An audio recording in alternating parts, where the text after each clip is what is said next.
Welcome to the Rethink Leadership Podcast with me, Jeremy Blaine. I interview leaders, experts and business professionals from around the world who are bringing leadership principles and know-how into the digitally driven 21st century workplace, with focus firmly on the how-to rather than the what. Each episode is in aid of a charity chosen by my guests, and since 2020, we've made donations to over 80 global and local causes. Welcome to this episode of the Rethink Leadership Podcast with my guest Christopher Dittrich, who is a speaker, storyteller and author of Keep Moving Forward, a memoir of recovery, resilience and reclaiming a life worth living.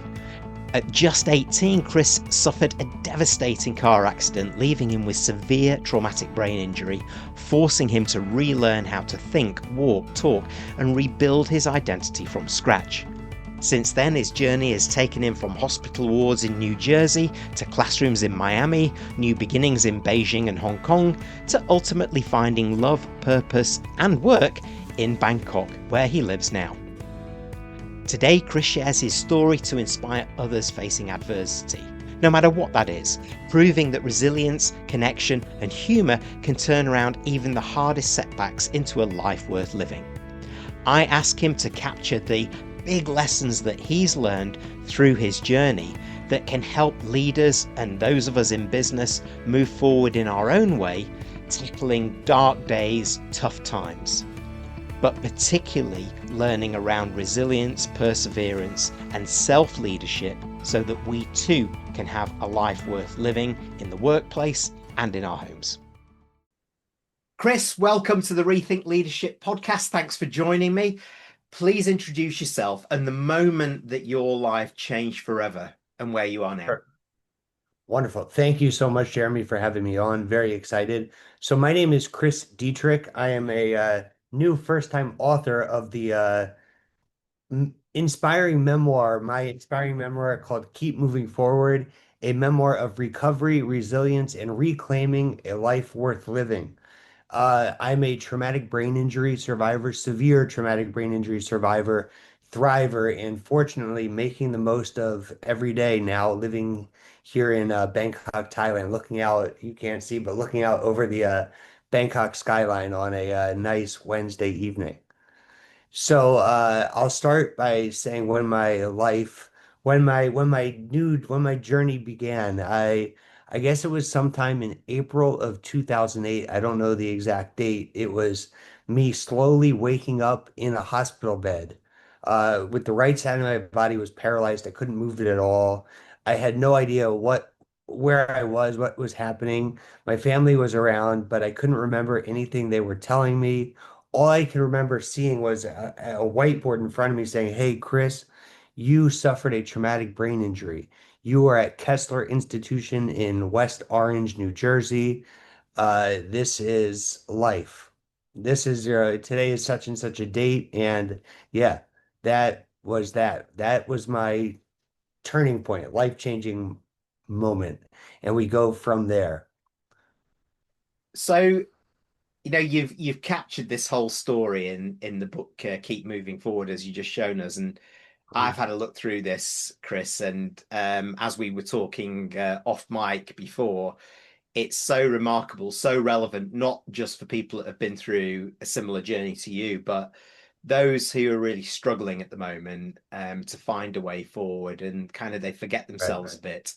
Mhm. So there are so many diamonds in this book, Chris. So I want to ask you, what are the big lessons and examples in there that continue to accelerate and support your own journey that may help Certainly. others? I think the first one that really helped me from the beginning was learning or accepting that vulnerability can be a superpower. That really, as hopefully anyone who reads the book will see, I'm very confident in myself and I always have been. And during the first year and change of recovery, where I was working so hard to be able to get to college, to go away to college that next year to be well enough.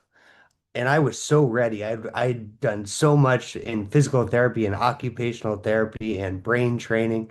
Then I get to college and it was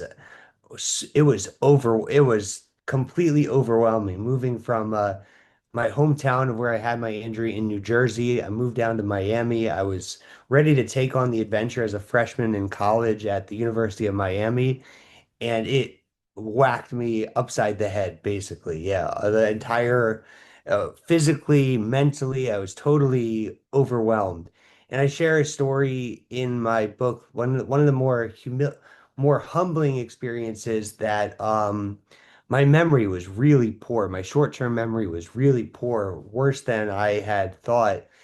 And I would go up to people to start talking to them, like introducing them as new. And they would come back to me and say, "Hey, Chris, we met like 2 days ago. You told me this exact same story." The most humbling thing in the world. So rather than continuing to fight, I decided to embrace that vulnerability and let people know this is who I am. The teachers, my professors in class, let them know that, I'm struggling a little bit. I can do it. I understand everything, but come test time, I struggle. It's hard for me. I justify everything. So the multiple choice test, very hard for me. And by embracing my vulnerability again, I don't even like to say it because still now it's a confidence thing for me, but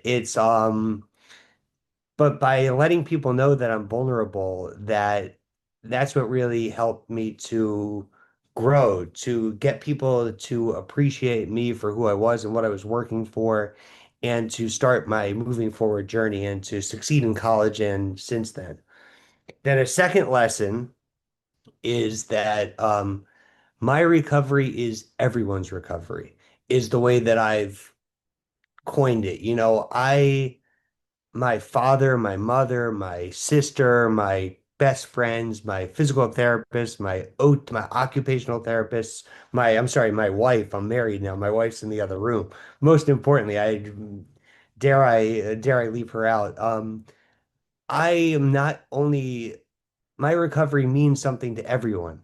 So it's not just me that is uplifted when I do something correct. It keeps me going, it keeps me moving forward because I know that me going to the gym this morning is going to positively affect me, but it's also going to help me be better for everybody else. So everyone else who has played a significant part in my recovery, I owe it to them and I owe it to people. And by putting it that way, it really helps me to keep me motivated, to keep me driven. When because again, it's not just me. I'm doing this for everyone, even for the people that I meet on the street who have seen me over the course of years here in Bangkok. I don't know their name, they don't know my name, but they see me improving. And that to me, that means something, and whether they see it or they feel it or not, me thinking that they might think it or feel it is enough to motivate me to keep going, keep pushing to the next step, which is very cool. And I, then the third lesson, I'm sorry, go ahead. The third lesson is, as the title of the book, keep moving forward. Just use everything to your advantage when you're trying to accomplish something, whether it's good or bad, whether it's something good that happens to you, use that good positive feeling that you feel to motivate you to keep pushing and to keep making that good feeling happen again. And then when a negative thing happens to you, when you don't get what you want, when you don't get that promotion, for example, or in my case, when I don't hit that physical or mental goal that was looking to reach, use that negative feeling as even more fuel to push forward to not let that negative feeling happen again. And you can build such incredible momentum by using that kind of philosophy that where you are today, you in 2 weeks or in 1 week or in whatever length of time, you'll look back and be like, oh, wow, look at me now. Things are good. Yeah. it's incredible to hear you and those that don't know your journey Yeah. to catch up a little bit with what it was possibly like. And just to pick up a couple of things that you talked about, that Mhm. vulnerability is a superpower. which is we talk a lot about that in leadership terms at the moment as well, is that, in business, we don't know what we don't know many of the times because the Right. speed of change is so fast. But I'd also say that the flip side of that coin is courage, and that you're constantly demonstrating that every day, um, by telling people you can do this or you can't do that, or have some Right. patience here, and whatever that it is. But that helps you grow forward. I really like that term. And I like the way that you talk about your recovery being everyone's recovery. And that comes with selflessness, but a little bit of focus on yourself as well. Well, right, yeah. In a way, it's a little bit of both. I like that because it makes me it holds me accountable. That's kind of, so even though I shouldn't, it might not matter that random stranger that I see every day in the morning as I'm on my walk to back from the gym. They might not pay any mind to me at all, but in my head, I'm the single focus. I'm the single focus that they see every day, and it helps me to. It's motivating for sure. Yeah, I can understand that. And we talk about business, and there'll be people tuning in here saying, well, I've not had kind of the horrific experience that Chris has had, but Yeah. boy, am I finding it tough at the moment. I've got mental health issues, or I've got other issues. I'm finding it really tough in business. So, and that's often at leadership levels. So I'm interested because you're in business, you're a coach, you help people, you see lots of people in the networking that you do as well. It's where we met first time as well. Right. So Certainly, yeah. from your perspective, what can leaders in business learn in terms of, let's say, resilience, perseverance, and most importantly, self-leadership, from which you're an exponent, Yeah. from your story and Yeah. experience? Again, I think the accountability thing that I just mentioned, I hadn't written this down, but for the self-leadership, whether you are actually accountable for these people in your job or in your profession, it doesn't matter. But if you take that responsibility, if you what's the word I'm looking for? If you are holding yourself accountable for other people, and it makes you work harder, it makes you try harder, and then it makes you then on the good side, when you feel that things are being accomplished, it gives you that much more pride because you can say that, you know what, I'm accountable for this. This is me, and that can be what pushes you forward. And then again, at the same time, holding yourself accountable for your coworkers or for things like that, it will bring out the best in you. It can bring out the best in you as a leader if you're in a leadership position. That's people are looking up to you. Hopefully that feeling of responsibility or that feeling of trust in you, in us as leaders from other people, it hopefully should be just that what you need to get over the hump of whatever problem or issue you are having. I think I is a let me see what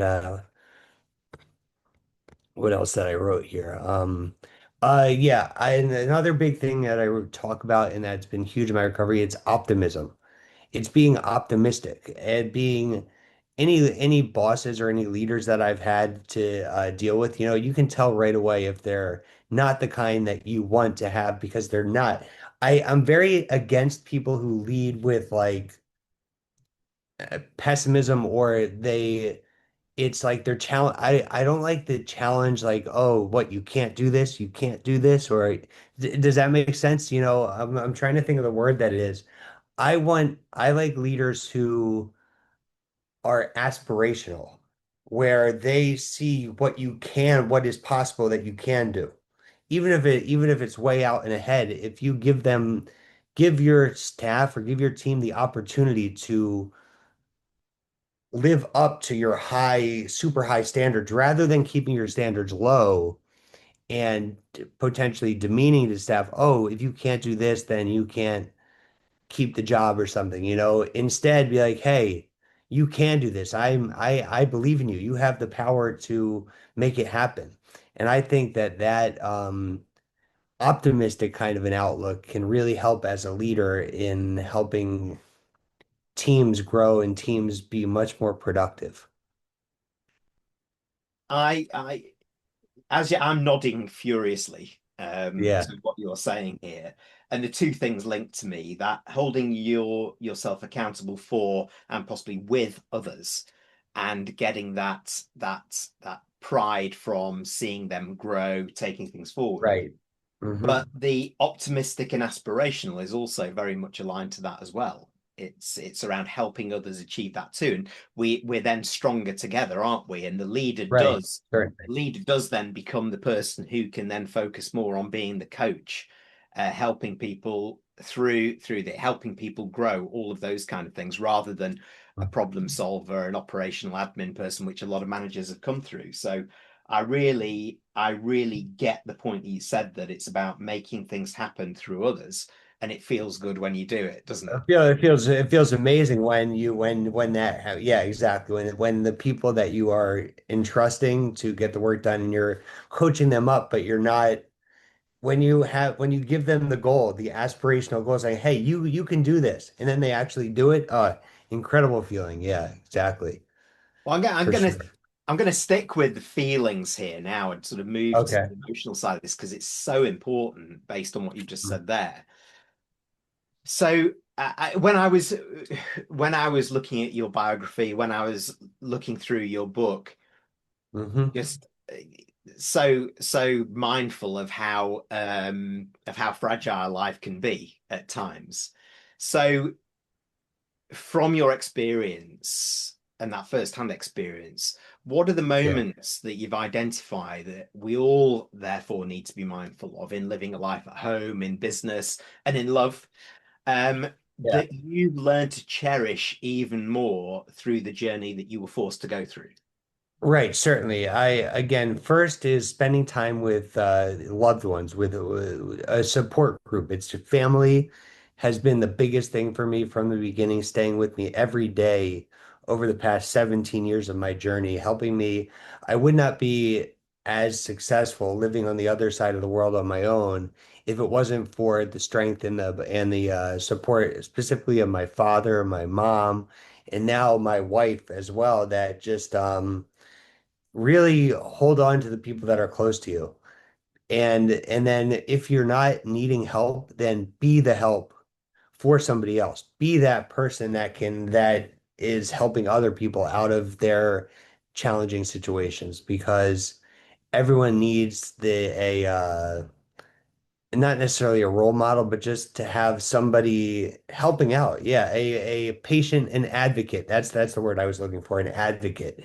And if again, while most of the podcasts I'm on and things like that, I'm talking to an audience who have suffered injuries similar to mine, who are all in need of finding advocates to help them.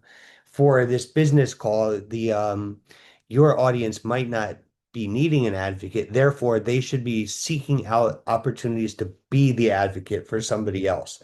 I think that's a really big thing, a really helpful thing. And then the cherishing life, celebrate small wins, celebrate everything. It might seem a little bit ridiculous to some people, but but who cares? It's your life, you know. If your birthday's coming up on a Friday, you have the birthday week. You got the birthday month. Damn it, why not? You know, yeah, exactly. There's so few times that are pure celebration again, and when life can flip on a dime and things can change so quickly, you really need to be able to have those times where you really get to just celebrate, just be yourself, be happy, be excited about everything. And then most importantly, with any situation, train your mind to flip any negative experience into a positive one. Find the silver linings in every small, poor, bad occasion that happens. Try to find a little bit of good in it, because that will help you be trained for when something actually really bad happens, to be able to find the silver linings in it. You know, I when it comes to me, of course, it's been 17 years and my event was a massive one, but I would not be living the incredible life that I'm living now today if I had not gone through if I had not suffered my injury, if I had just gone on like every other 18-year-old high school senior in living in the US, getting ready to go work in New York City or something, I would not be again looking over the skyline of Bangkok, Thailand, with my wife in the other room, my beautiful, amazing Thai wife in the other room. It's been able to make life so incredible, which is the best. Well, for those of you watching on YouTube, or perhaps should I say those of you not watching this on YouTube but listening on Spotify, what you won't see here is the positivity that oozes out of the screen and the smile that is on Chris's face. And it links very closely to that celebrating the small stuff, the positivity that comes through, the flipping of the situations that might be challenging into something that you can learn from or move on from or whatever that is. I really like that. And it's easy for me to say that because I'm sort of built in a similar way, but Right. I know that maybe there are people who haven't experienced or at the very beginning of the journey that you're on, or find themselves in dealing with dark times and demanding situations, can't seem to get out of it. As a summary of what we've talked about here, Chris, what might be 3 tips that you could offer them to help them keep moving forward? First one, again, this is a rather common one, I guess, but set goals. But it's setting the little goals. Set the small goals, the day-to-day kind of goals that you can achieve that are not hard to achieve because they build momentum. It's let's say you need to get to point B by next week or something, but or by next month or 2 months or 3 months. Don't just focus on getting to point B. Focus on all the little things that can get you from A to B easily. Because when you accomplish the first goal, the second goal, the third goal, by the fourth goal, you're like, oh yeah, let's go, let's go, let's go, let's keep it going. I feel great. This is awesome. And by the time you're 2 months in advance, 2 months later, you're way past the goal that you were trying to achieve from the at the beginning. And the other one that I have is look back to see how far you've come.